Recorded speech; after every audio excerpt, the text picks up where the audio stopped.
آپ نے اڑن تشتریوں کی کہانیاں بھی پڑھی ہوں گی اور موویز بھی دیکھی ہوں گی، اسٹار وارز ٹائپ فکشن کو لفظ فکشن ہی اسی لیے کہا جاتا ہے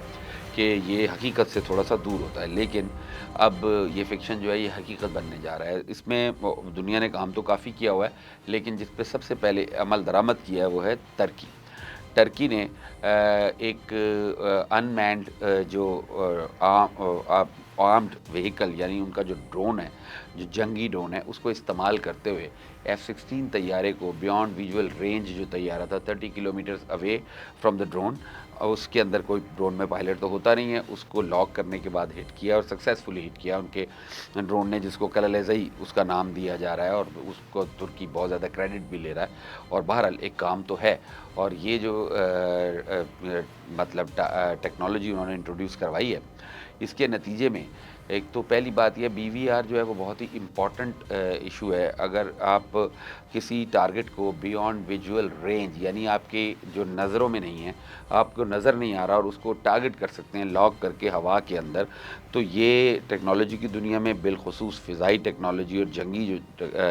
حکمت عملی ہے، اس کے اندر یہ واقعی انقلاب برپا کرنے والی بات ہے۔ یعنی پائلٹس یا آپریٹرز نیچے زمین پہ بیٹھے رہیں گے، جہاز یا ڈرونز ہوا میں اڑتے رہیں گے اور وہ اپنا کام کرتے رہیں گے۔ These are just like Star wars.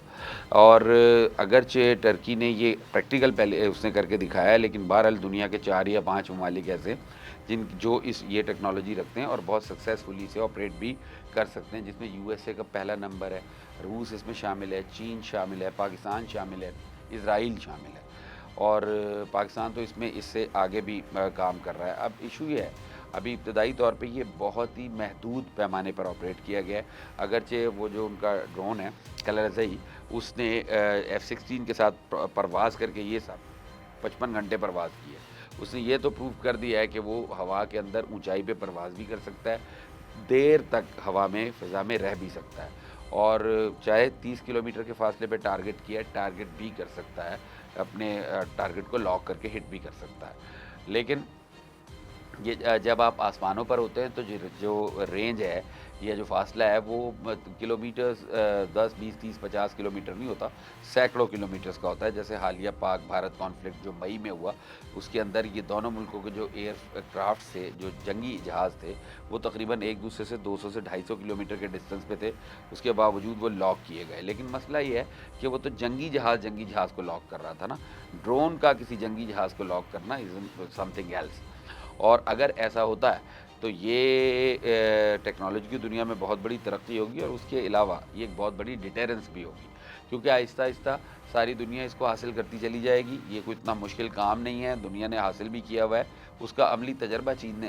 ترکی نے کر کے دکھایا ہے، یوکرین اس میں کافی آگے ہے، پاکستان کافی آگے ہے، تمام ترقی یافتہ ممالک اس میں آگے ہیں۔ برطانیہ کی ڈرون ٹیکنالوجی بہت زبردست ہے، پریکٹیکلی جب ضرورت پڑے گی تو وہ دکھا بھی دیں گے۔ تو اس میں ہوگا یہ کہ جب ساری دنیا یہ کام کر لے گی اور یہ ٹیکنالوجی اتنی بڑھ جائے گی، تو اس کے بعد آپ ایک دوسرے سے اتنی آسانی سے لڑیں گے نہیں، کیونکہ خود بخود ایک آٹو ڈیٹرنس بن جائے گی۔ جیسے پہلے کہا جاتا تھا کہ نیوکلیر پار اگر آپ حاصل کر لیتے ہیں، اگر آپ ایٹمی قوت بن جاتے ہیں، تو وہ ایک ڈیٹرنس ہے، کیونکہ ایٹمی قوت بننے کے بعد اس کی ذمہ داری کا احساس بھی آپ پہ بڑھ جاتا ہے، اور اس کے بعد آپ پہ اتنی زیادہ مطلب پابندیاں اور حد بندیاں لگ جاتی ہیں کہ آپ اتنی آسانی سے کسی بھی کانفلکٹ میں انوالو نہیں ہو سکتے۔ تو یہ جو ہے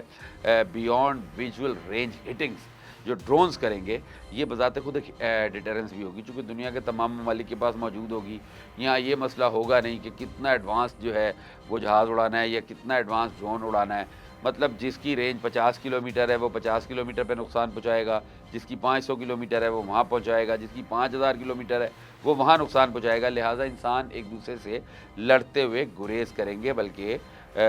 ہچکچائیں گے اور گھبرائیں گے۔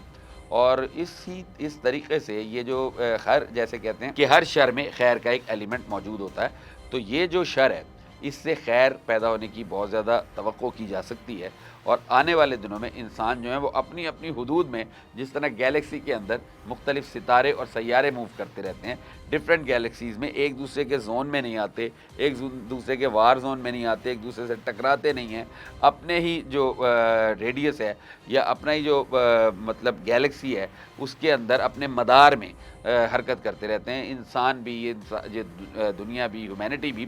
اپنے مدار میں اپنے اپنے روٹیٹ کرتی رہے گی، چلتی رہے گی، اور دنیا میں ممکن ہے آج نہیں، کل نہیں، دہائی بعد، 2 دہائی بعد، ویسے اتنی دیر نہیں لگے گی، چونکہ دنیا جتنی تیزی کے ساتھ آگے بڑھ رہی ہے، یہ اگلے چند برس میں ہی پرامن ہو جائیں گے۔